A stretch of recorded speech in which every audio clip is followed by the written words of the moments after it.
Q, what are you doing here? Let's play a little game. Hey everyone, Crow back again, here to talk about the most recent table released to Pinball FX, Williams Star Trek The Next Generation. The original table is designed by Steve Ritchie and was released in 1993. 11,728 machines were created during its run at Williams. Currently, the table is ranked number 26th on Pinside and is rated the second best solid-state table on the Internet Pinball database. But before we really start getting into this release, I'll say it's a single-release table priced at $9.99 USD, which is par for course with these licensed Williams tables, as it's the same price point as Addams Family and Twilight Zone. And like most Pinball FX tables, this table is included in the Pinball Pass subscription if you have that. However, I do need to mention that Zen Studios allowed me early access to this table and has actually provided me with a code for Pinball FX on Steam that automatically grants me access to all tables. However, they have had no input as to the contents of this video. Hell, I don't even think I need to make a video if I don't want to, but I do want to. And as we're on the subject, I'm only really focusing on the Steam version of the game, as that's really the only version I play. I'm really not familiar with how the game plays on other platforms such as PlayStation, Xbox, or Switch. But if you're curious, my PC specs will be in the description below, and I do play with a custom-built controller with cabinet mode activated so I can play with a DMD on a separate monitor. So, Star Trek The Next Generation Pinball. Obviously based on the television show of the same name, the original table came out when the show was just about to start its 7th and final season. So the table references just about everything you'd remember from the show.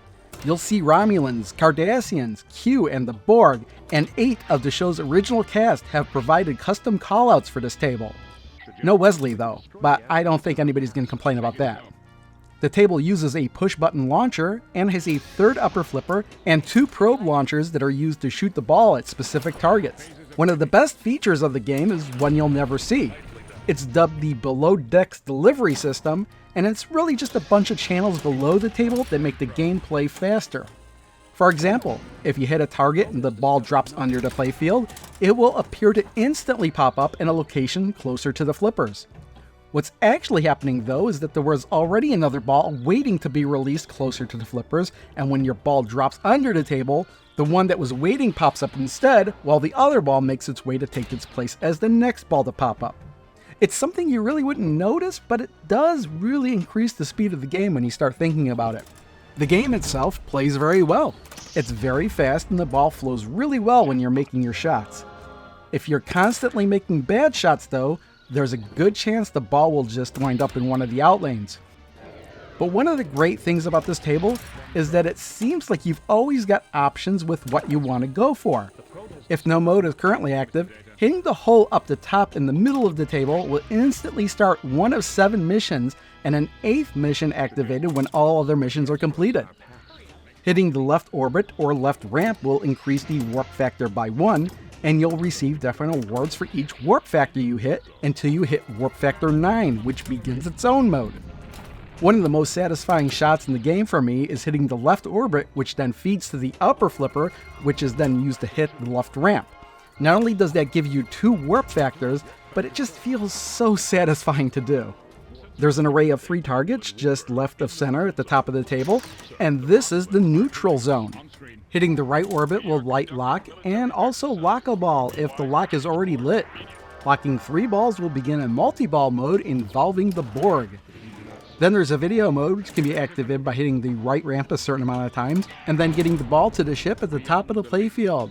Well, you'll get the option of playing the shuttle simulation or just taking 25 million points, but why wouldn't you play the shuttle simulation? It doesn't take long to easily exceed 25 million points when you get used to it. There's a lot of choices with what you want to go for in this game, and it starts right when you launch the ball, as the game will cycle through 5 options for you to start with. Start mission will start a mission right away, which is good if you want to try getting through all the missions as fast as possible. Flipper skill shot will feed the ball to the left flipper after launch, and you'll get a random award if you can hit the right ramp. Launch probe will feed the ball directly to a probe launcher, and if you can hit the lit target, you'll get a random award. Light lock will not only light the lock, but since the ball goes right to the ship at launch, this will automatically lock the ball as well. You are limited to doing this a certain amount of times per game though, and it will eventually be replaced by a light holodeck option.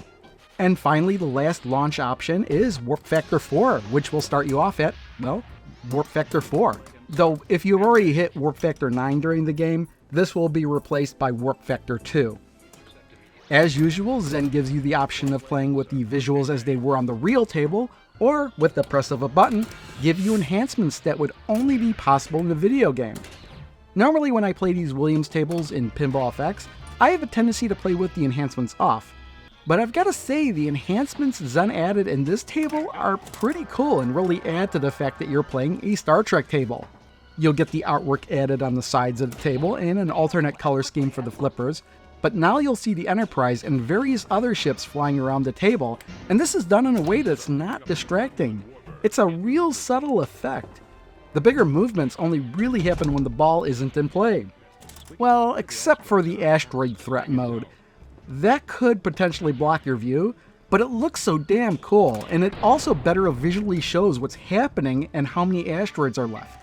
The ships firing on one another could also be a bit distracting, but again, it looks really cool.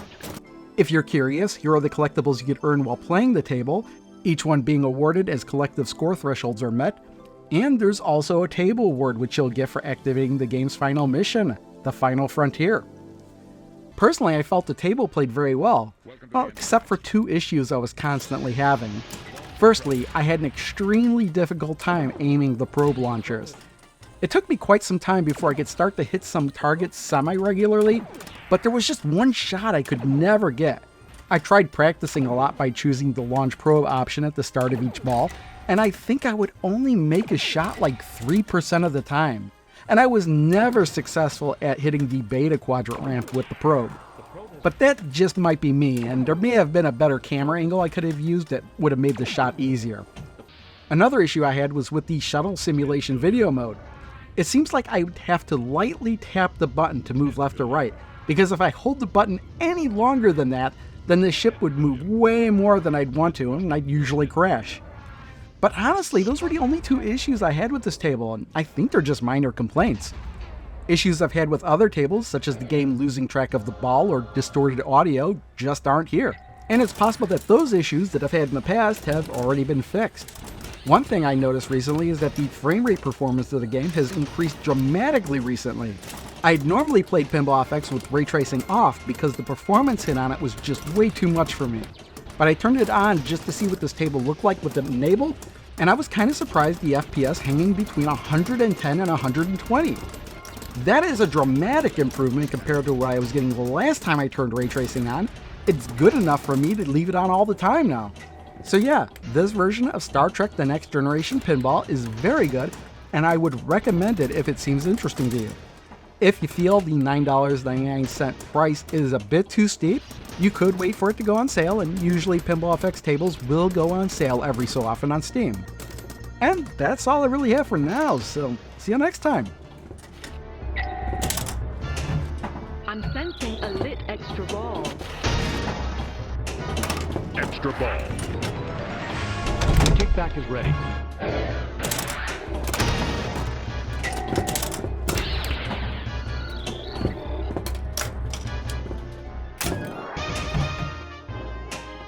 Sensors are picking up a Romulan warbird in the neutral zone.